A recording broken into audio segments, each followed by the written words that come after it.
जय श्री कृष्ण भक्तों।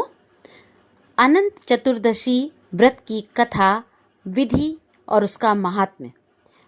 भाद्रपद माह की शुक्ल पक्ष की चतुर्दशी भगवान अनंत का व्रत रखकर मनाई जाती है। इस व्रत के नाम से लक्षित होता है कि यह दिन उस अंत ना होने वाले सृष्टि के कर्ता विष्णु की भक्ति का दिन है। अनंत सर्व नागानामधिपः सर्व कामदः सदा भूयात् प्रसन्नों में यक्ता नाम भयंकर। इस मंत्र के साथ पूजा करनी चाहिए। यह विष्णु कृपा रूप हैं और शेषनाग काल रूप में विद्यमान हैं, अतः दोनों की सम्मिलित पूजा हो जाती है। इस व्रत का विधान, प्रातः काल स्नान करके कलश की स्थापना की जाती है। कलश पर अष्टदल कमल के समान बने बर्तन में कुशा से निर्मित अनंत भगवान की स्थापना की जाती है। उसके समीप 14 गांठ लगाकर हल्दी के रंगे कच्चे डोरे को रखें और गंध, अक्षत, पुष्प, धूप, दीप नैवेद्य से पूजन करें। तत्पश्चात अनंत भगवान का ध्यान कर शुद्ध अनंत को अपनी दाईं भुजा में बांधना चाहिए। यह धागा अनंत फल देने वाला है। अनंत की 14 गांठें 14 लोकों का प्रतीक हैं। उसमें अनंत भगवान विद्यमान हैं। कथा इस प्रकार है भक्तों। एक बार महाराज युधिष्ठिर ने राजसूय यज्ञ किया। यज्ञ मंडप का निर्माण सुंदर तो था ही, अद्भुत भी था। उसमें स्थल में जल और जल में स्थल की भ्रांति होती थी। यज्ञ मंडप की शोभा निहारते निहारते दुर्योधन एक जगह को स्थल समझकर कुंड में जा गिरा। द्रौपदी ने उसका उपहास उड़ाते हुए कहा कि अंधे की संतान भी अंधी है। यह बात उसके हृदय में बाण की तरह चुभ गई। कुछ दिनों बाद इसका बदला लेने के लिए पांडवों को हस्तिनापुर बुलाकर धूत कीड़ा में छल से परास्त किया। परास्त होकर पांडवों को 12 वर्ष का वनवास भोगना पड़ा। वन में रहते हुए पांडवों को अनेक कष्टों को सहना पड़ा। एक दिन वन में युधिष्ठिर से मिलने भगवान श्री कृष्ण आए। युधिष्ठिर ने उनसे सब वृत्तांत कह सुनाया और उसे दूर करने का उपाय पूछा।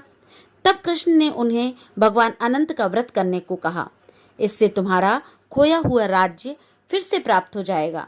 इसके बाद श्री कृष्ण ने युधिष्ठिर को एक कथा सुनाई। प्राचीन काल में सुमंत नाम के ब्राह्मण के एक सुशीला नाम की कन्या थी। बड़ी होने पर ब्राह्मण ने सुशीला का विवाह कौंडिल्य ऋषि से कर दिया। कौंडिल्य ऋषि सुशीला को लेकर अपने आश्रम को चल दिए। रास्ते में रात हो जाने पर वे नदी तट पर संध्या करने लगे। सुशीला ने वहां पर बहुत सी स्त्रियों को किसी देवता की पूजा करते देखा। सुशीला के पूछने पर उन्होंने विधि पूर्वक अनंत व्रत की महत्ता समझा दी। सुशीला ने वहीं उस व्रत का अनुष्ठान करके 14 गांठों वाला डोरा हाथ में बांध लिया और अपने पति के पास आ गई। कौंडिल्य ऋषि ने सुशीला के हाथ में बंधे धागे के बारे में पूछा तो उसने सारी बात विस्तार से समझा दी। कौंडिल्य सुशीला की बातों से अप्रसन्न हो गए तथा उसके हाथ में बंधे डोरे को अग्नि में डाल दिया। यह अनंत भगवान का अपमान था। कौंडिल्य ऋषि की सुख शांति नष्ट हो गई। सुशीला ने इसका कारण डोरे की जलने की बात दोहराई। तत्पश्चात पश्चाताप करते हुए ऋषि भगवान अनंत की खोज में वन में चले गए।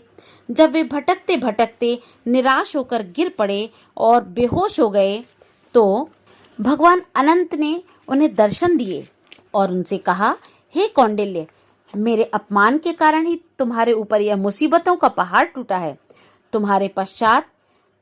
तुम्हारे इस पश्चाताप के कारण मैं प्रसन्न हूँ। आश्रम जाकर 14 वर्ष तक विधि विधान पूर्वक अनंत व्रत करो, तुम्हारे सारे कष्ट दूर हो जाएंगे। कौंडिल्य ने वैसा ही किया। उन्हें सारे कष्टों से मुक्ति मिल गई। श्री कृष्ण की आज्ञा मानकर युधिष्ठिर ने अनंत भगवान का व्रत किया, जिसके प्रभाव से पांडवों को महाभारत के युद्ध में विजय प्राप्त हुई। जिस प्रकार से पांडवों को और कौंडिल्य ऋषि को अपने कार्य में सफलता मिली, उसी प्रकार से इस व्रत को करने वाले हर मानव कार्यों में उसे सफलता प्राप्त होती है। जय श्री कृष्ण।